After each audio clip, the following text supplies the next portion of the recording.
بسم اللہ الرحمن الرحیم فاستفتهم أهم أشد خلقا أم من خلقنا إنا خلقناهم من طين لازب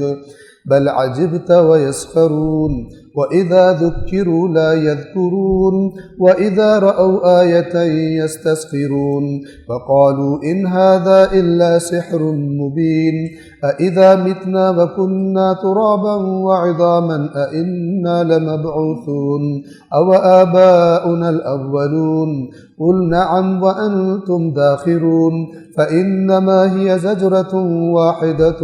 فإذا هم ينظرون فقالوا يا ويلنا هذا يوم الدين هذا يوم الفصل الذي كنتم به تكذبون۔ رسول اللہ کو حکم دیا جا رہا ہے جب بھی کچھ آیات نازل ہوتی تھی رسول اللہ کو گویا گمان ہو جاتا تھا کہ اتنی زبردست یہ آیات اتری ہیں کہ اب تو جب میں ان کو بتاؤں گا تو مان لیں گے، قبول کر لیں گے۔ جب وہ قبول نہیں کرتے تھے تو اس وقت رسول اللہ پریشان بھی ہوتے تھے اور ان کے رویے پر تعجب بھی ہو جاتا تھا۔ اب اس کفار کے ری ایکشن رد عمل کو مد نظر رکھتے ہوئے یہ آیات، تو اے رسول ان سے پوچھئے کیا ان کا پیدا کرنا خلق کرنا مشکل ہے یا وہ جسے ہم نے خلق کیا؟ کیا مراد کہ اس عظیم کائنات میں بے شمار مخلوقات پیدا کی ہیں اللہ نے، تم ایک ہو۔ اگرچہ انسان کے بارے میں فرمایا لَقَدْ خَلَقْنَا الْإِنسَانَ فِي أَحْسَنِ تَقْوِيمٍ، سب سے بہترین خلقت انسان کی ہے، لیکن جب اس کائنات کی وسعتوں کو دیکھا جائے تو اللہ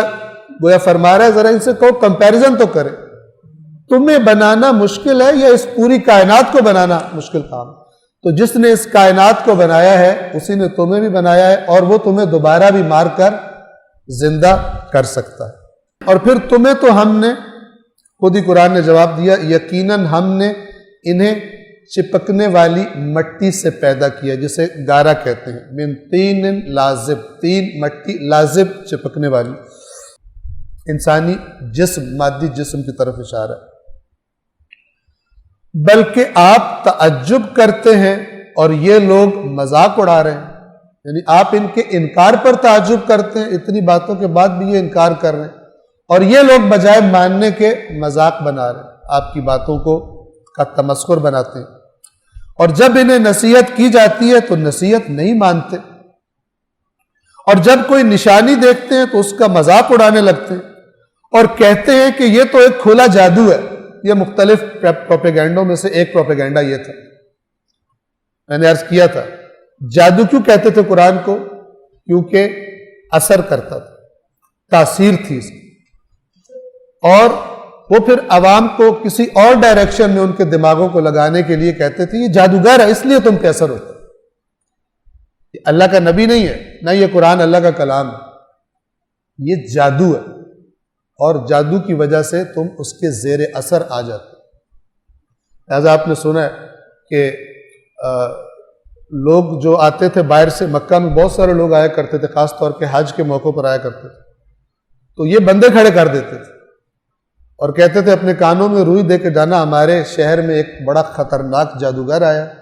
اس کا کلام جس کے کانوں پہ پڑ جائے اس کا بیڑا غرق ہو جاتا، اس کی تاثیر سے بچتا نہیں، لہذا تم اس جادوگر سے بچ کے رہے۔ تو پھر وہ اسی طرح ایک شخص آیا اور اس کو بھی ایسا کوئی شخص ملا ایجنٹ جو کھڑا ہوا تھا، تو اس نے اس کو بڑا ڈرایا اور اس نے اس کو پھر روئی دی، اس نے اپنے کانوں میں روئی یا جو بھی چیز کانوں میں ڈال لی، لیکن جب مکہ خانہ کعبہ کا طواف وغیرہ کر رہا تھا تو دیکھ لیا اس نے رسول اللہ کو، اس کے دل میں اشتیاق پیدا ہوا کہ، اور ظاہراً ان کے شہر میں بھی خبر پہنچی تھی کہ مکہ میں کسی نے نبوت کا دعویٰ کر دی، تو اس اشتیاق میں وہ رسول اللہ کے پاس آ گیا، اور پاس آیا تو بالآخر اپنے کانوں سے اس نے روئی نکالی اور کہتا ہے کہ تم کیا کہتے ہو، اپنی بات جو مجھے بتاؤ۔ اللہ کے نبی نے قرآن مجید کی آیات پڑھی، اور اس نے جب قرآن کی آیات سنی تو اس کے دل پہ اثر ہوا اور اس نے ایمان قبول کر لیا، اس نے کلمہ پڑھ لیا، اور جو پھر اس نے انداز اپنایا رسول اللہ کے ہاتھ چومے ہوں گے یا بالآخر جو بھی اس نے کیا ہوگا، تو وہ جو کھڑے ہوئے تھے پروپیگینڈا مشین جی، انہوں نے کہا کہ محمد نے ایک اور کا بیڑا غرق کر دیا، اس کا بھی کام ہمارے ہاتھ سے نکل گیا۔ اور یہ کہتے ہیں کہ یہ تو ایک واضح کھلا جادو ہے، کیا جب ہم مر جائیں گے اور مٹی اور ہڈیاں ہو جائیں گے کیا ہم دوبارہ اٹھائے جائیں گے؟ یہ سوال نہیں تھا، یعنی نہیں ہوگا، ایسا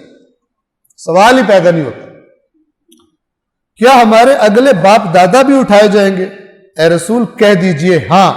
اور تم ذلیل کر کے اٹھائے جاؤ گے۔ یعنی آج تم باتیں کر رہے ہو، اس دن تمہارے پاس کوئی طاقت نہیں ہوگی،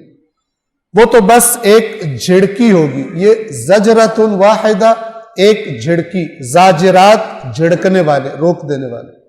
یعنی گویا وہ قیامت کے دن کی آواز بھی جو ہوگی وہ روک دے گی۔ سورہ یاسین میں ہم نے ذکر کیا تھا، لا یستطیعون توصیۃ ولا الی اہلہم یرجعون، پھر نہ کوئی وصیت کر سکیں گے، نہ اپنے گھر ہی واپس پلٹ کر کچھ جا سکیں گے۔ وہ تو ایک بس ایک ہی جھڑکی ہوگی، تو پھر اچانک وہ دیکھنے لگیں گے، یعنی دوبارہ اٹھ کر زندہ ہو جائیں گے، اور کہنے لگیں گے ہائے ہماری تباہی، یہ تو جزا کا دن ہے،